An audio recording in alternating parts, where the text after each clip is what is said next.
नमस्कार दोस्तों, मैं हूं अनिल। आपका स्वागत है हमारे YouTube चैनल गुरुजी स्टडी अड्डा में। आज हम लोग बीएड प्रथम वर्ष सेकंड सेमेस्टर में प्रथम प्रश्न पत्र ज्ञान एवं पाठ्यक्रम नॉलेज एंड करिकुलम में अति लघु प्रश्न very short answer type question के बारे में अध्ययन करेंगे। चलिए दोस्तों, हम शुरू करते हैं।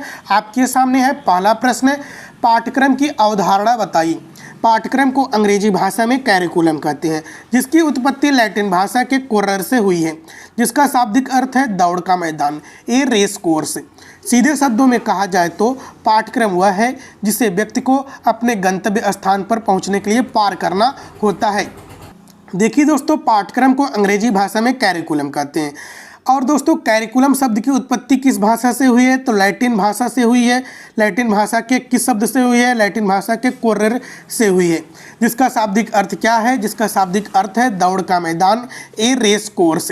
सीधे शब्दों में दोस्तों कहा जाए तो पाठ्यक्रम वह क्रम है जिससे व्यक्ति अपने गंतव्य स्थान पर पहुंचने के लिए पार करना होता है। मतलब पाठ्यक्रम को पढ़कर व्यक्ति अपने लक्ष्य तक वह पहुंचता है। यानी कि जब आप किसी भी पुस्तक को पढ़ेंगे तो उस पुस्तक के अंतर्गत एक लक्ष्य, एक उद्देश्य निर्धारित होता है। यानी कि पाठ्यक्रम के माध्यम से ही आप अपने लक्ष्य तक पहुंच सकते हैं। अगला पॉइंट है आपके सामने, देखिए, शिक्षा के अर्थ के बारे में दो धारणाएं हैं। पहला प्रचलित अर्थ या संकुचित अर्थ, दूसरा वास्तविक या व्यापक अर्थ। संकुचित अर्थ में शिक्षा केवल स्कूली शिक्षा या पुस्तकीय ज्ञान तक ही सीमित होती है। इस दृष्टि से पाठ्यक्रम को केवल विभिन्न विषयों के पुस्तकीय ज्ञान तक ही सीमित माना जाता है, परंतु विस्तृत अर्थ में पाठ्यक्रम के अंतर्गत वे सभी अनुभव आ जाते हैं जिससे एक नई पीढ़ी अपनी पुरानी पीढ़ी से प्राप्त करती है। साथ ही विद्यालय में रहते हुए शिक्षक के संरक्षण में विद्यार्थी जो भी संक्रियाएं करता है वह सभी पाठ्यक्रम के अंतर्गत आती है। इसके अतिरिक्त विभिन्न पाठ्यक्रम सहभागी क्रियाएं भी पाठ्यक्रम का अंग होती हैं। अतः वर्तमान समय में पाठ्यक्रम से तात्पर्य उसके विस्तृत रूप से है। दोस्तों, पाठ्यक्रम की दो धारणाएं प्रचलित है। पहला संकुचित और दूसरा व्यापक अर्थ। संकुचित अर्थ में शिक्षा जो होती है वह केवल स्कूली शिक्षा, पुस्तकीय ज्ञान, लाइब्रेरी तक ही सीमित होती है। जबकि दोस्तों पाठ्यक्रम का जो विस्तृत रूप होता है उसमें पाठ्यक्रम के अंतर्गत वे सभी अनुभव आ जाते हैं जो एक नई पीढ़ी होती है अपनी पुरानी पीढ़ी से सीखती है कि पुरानी पीढ़ी ने हमारी क्या किया, उसमें जो त्रुटियां होती है वह दूर करके नई पीढ़ी को प्रदान करती है। और दोस्तों, साथ ही विद्यालय में रहते हुए शिक्षक के संरक्षण में जो विद्यार्थी होते हैं वह विभिन्न संक्रियाएं करते हैं, विभिन्न वार्तालाप करते हैं, वह सभी पाठ्यक्रम के अंतर्गत आती हैं। इसके अतिरिक्त दोस्तों पाठ्यक्रम सहभागी क्रियाएं भी पाठ्यक्रम का अंग होती है। अगला प्रश्न है आपके सामने, देखिए, पाठ्यक्रम की परिभाषा दीजिए। उत्तर है, पाठ्यक्रम को विभिन्न विद्वानों द्वारा निम्न प्रकार से परिभाषित किया गया है। पहला है पाल हिरस्ट के अनुसार, पाठ्यक्रम ऐसी गतिविधियों का समायोजन होता है जिनके द्वारा छात्र जहां तक संभव हो निश्चित परिणामों व उद्देश्यों को प्राप्त करते हैं। पाल हेरिस्ट महोदय कहते हैं कि पाठ्यक्रम जो होता है वह ऐसी गतिविधियों का समायोजन होता है कि जिसे छात्र पढ़कर अपने निश्चित परिणाम, निश्चित उद्देश्य को प्राप्त करते हैं। दूसरा परिभाषा है कनिंघम के अनुसार, पाठ्यक्रम कलाकार शिक्षक के हाथ में एक साधन है जिससे वह अपनी सामग्री शिक्षार्थी को अपने आदर्श उद्देश्यों के अनुसार अपने चित्रशाला विद्यालय में डाल सकता है। दोस्तों, यदि कनिंघम के अनुसार इस परिभाषा को अपने शब्दों में कहा जाए तो कहते हैं कि पाठ्यक्रम वह होता है जो शिक्षक होता है इसी पाठ्यक्रम के माध्यम से अपने विद्यार्थी को विद्यालय में डालता है, उसके अनुरूप पढ़ाता है, उसकी रुचि, क्षमता, योग्यता के अनुसार पाठ्यक्रम के माध्यम से ही शिक्षक शिक्षार्थी को शिक्षा प्रदान करता है। अगला परिभाषा है फ्रोवेल के अनुसार, पाठ्यक्रम संपूर्ण मानव जाति के ज्ञान अनुभवों का प्रतिरूप होना चाहिए। दोस्तों, फ्रोवेल महोदय कहते हैं कि जो पाठ्यक्रम का निर्माण हो वह संपूर्ण मानव जाति के ज्ञान, यानी कि जो पूर्व घटनाएं घट चुकी हैं उनका ज्ञान और उनके अनुभवों का एक प्रतिरूप होना चाहिए। तीसरी परिभाषा है मुनरो के अनुसार, पाठ्यक्रम सारे अनुभव को अपने में सम्मिलित करता है जिसका प्रयोग विद्यालय द्वारा बालक को शिक्षित करने से उद्देश्य होता है। दोस्तों, मुनरो महोदय कहते हैं कि जो पाठ्यक्रम होता है उसमें सभी अनुभव, सभी सिद्धांत सम्मिलित होते हैं जिसका प्रयोग विद्यालय में किया जाता है, बालक को शिक्षित करने के लिए पाठ्यक्रम का प्रयोग किया जाता है।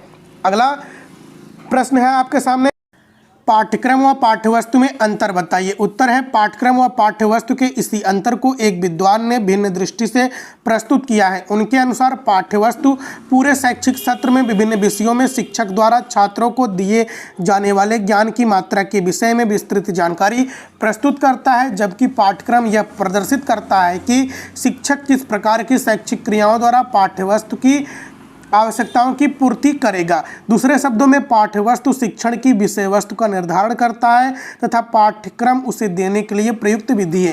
दोस्तों, यदि कहा जाए कि पाठ्यक्रम जो होता है, पाठ्यक्रम में ही पाठ्यवस्तु निहित होती है, बस उसका प्रयोग शिक्षक कब किस स्थान पर करेगा यह शिक्षक निर्धारित करता है।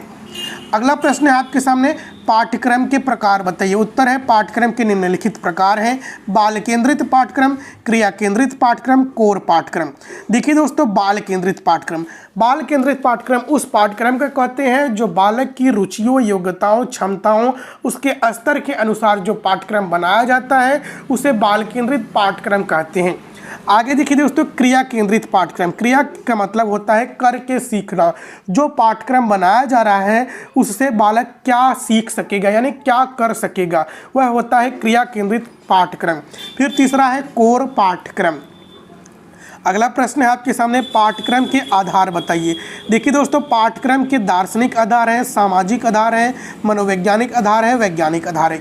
जो पाठ्यक्रम के आधार होते हैं, पाठ्यक्रम कैसा होना चाहिए, दार्शनिक आधार पर होना चाहिए, सामाजिक आधार पर होना चाहिए, मनोवैज्ञानिक आधार पर होना चाहिए कि बालक की रुचि, योग्यता, क्षमता को समझ बूझकर पाठ्यक्रम बनाया जाना चाहिए। वैज्ञानिक आधार पर होना चाहिए ताकि बालक उससे कुछ कर सके, सीख सके, न अपनी तर्क क्षमता उसकी विकसित हो सके।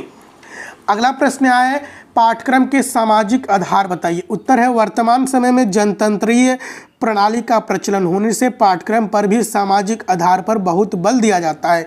पाठ्यक्रम में उन विषयों, क्रियाओं को स्थान देने की बात कही जाती है जो छात्रों में सामाजिकता की भावना का विकास करें। इस दृष्टि से पाठ्यक्रम में इतिहास, साहित्य, समाजशास्त्र, भूगोल, नीतिशास्त्र को स्थान दिया जाता है। सामाजिक आधार पर संगठित पाठ्यक्रम मुख्य रूप से सामाजिकता की भावना पर आधारित होते हैं। पाठ्यक्रम के सामाजिक आधार दोस्तों जो होते हैं, इसके माध्यम से बालक की नैतिकता का विकास करने की बात आती है। और दोस्तों, इसमें पाठ्यक्रम में इतिहास, साहित्य, समाजशास्त्र, भूगोल, नीति शास्त्र को स्थान दिया जाता है, क्योंकि नीति शास्त्र में ही नीति सम्मत बातें, जानकारी प्राप्त होती हैं। छात्रों को सामाजिकता की भी जानकारी होनी चाहिए, समाज में कैसे रहा जाए, साहित्य की भी जानकारी होना चाहिए, उसे इतिहास से भी परिचित होना चाहिए और अपनी भौगोलिक परिक्षेत्र से भी उसे परिचित होना चाहिए। देखिए दोस्तों, अगला प्रश्न है आपके सामने, पाठ्यक्रम निर्माण के सिद्धांत लिखिए। उत्तर है जीवन से संबंधित होने का सिद्धांत, शैक्षिक उद्देश्यों से अनुरूपता का सिद्धांत, बाल केंद्रित शिक्षा का सिद्धांत। देखिए दोस्तों, पाठ्यक्रम कैसा होना चाहिए, पाठ्यक्रम ऐसा होना चाहिए जो जीवन से संबंधित हो, यानी कि बालक के जीवन से संबंधित हो।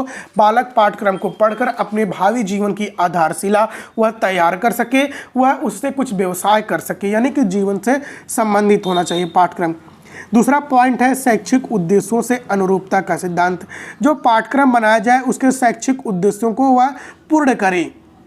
आजकल शिक्षा का उद्देश्य क्या है, नौकरी, व्यवसाय करना, यानी कि इस पाठ्यक्रम का जो निर्माण किया जाए वह बालक के शैक्षिक उद्देश्यों को भी पूरा करता रहे। अब आती है तीसरा पॉइंट, बाल केंद्रित शिक्षा का सिद्धांत। पाठ्यक्रम का निर्माण ऐसा होना चाहिए ताकि बालक उसे समझ सके, सोच सके, यानी कि बालक की रुचि, योग्यता, क्षमता के अनुसार सब कुछ जांच परख करके पाठ्यक्रम बनाया जाना चाहिए। इसे कहते हैं बाल केंद्रित शिक्षा का सिद्धांत। अगला प्रश्न है, मूल्य क्या है, इसके प्रकार लिखिए। अर्बन के अनुसार मूल्य वह है जो मानव इच्छाओं की तुष्टि करे। मूल्य का वर्गीकरण निम्नलिखित है, शारीरिक, आर्थिक, मनोरंजक, साहचर्य, चरित्र, सौंदर्य, बौद्धिक, धार्मिक। दोस्तों, मूल्य क्या है, अर्बन महोदय कहते हैं कि मूल्य वह है जो मानव की इच्छाओं की संतुष्टि करे। जो मानव की इच्छाओं की संतुष्टि करे उसे हम मूल्य कहते हैं। अब मूल्य कैसा हो, चाहे वह शारीरिक सुख प्रदान करता हो, चाहे वह शारीरिक संतुष्टि प्रदान करता हो, चाहे वह आर्थिक, चाहे वह द्रव्य से, रुपया से, पैसा से संतुष्टि प्रदान करता हो, या मनोरंजक साहचर्य हो, या चरित्र हो, या सौंदर्य बोध हो, या बौद्धिक क्षमताओं का विकास हो, या धार्मिकता की बात हो, यानी कि जो भी मूल्य हो वह मानव इच्छाओं की संतुष्टि करें।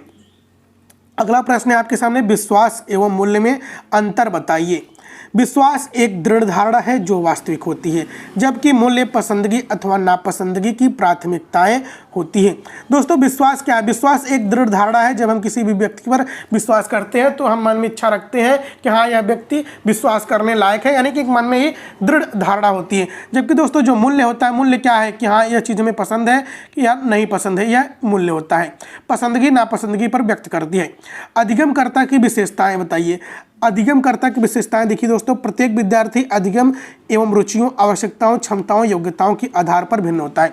प्रत्येक व्यक्ति जो होता है या प्रत्येक विद्यार्थी जो होता है उसके सीखने की क्षमता कम ज़्यादा होती है, उसकी योग्यता की क्षमता कम ज़्यादा होती है। क्षमताओं, सीखने, रुचियों की हर अलग अलग विद्यार्थी में अलग अलग रुचियाँ उत्पन्न होती हैं।